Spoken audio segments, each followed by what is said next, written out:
Hello, আমি মারিয়া। সকাল সকাল ঘুম থেকে উঠে পড়েছি। এরপর মুখটা ভালোভাবে ক্লিন করে নিচ্ছিলাম।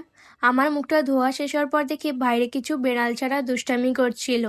তারপর কিছু সকালের থালা বাসন রয়ে গেছে, সেগুলো আমি ভালো করে ধুয়ে নিয়েছিলাম। আমার আম্মু অসুস্থ, তাই ধুতে পারিনি। আমার ধোয়া শেষ। তারপর আমি একটু খাবার খাচ্ছিলাম, খিচুড়ি আর ডিম। পানি খেয়ে শেষ করলাম।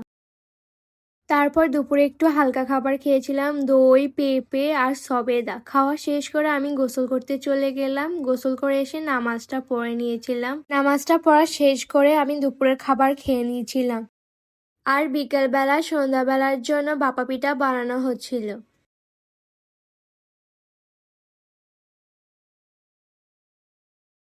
আর আমাদের বাসার সবাই এই ভাপা পিঠা খেতে অনেক ভালোবাসে, তাই আমার আম্মু প্রতি শীতে এই ভাপা পিঠা বানায়।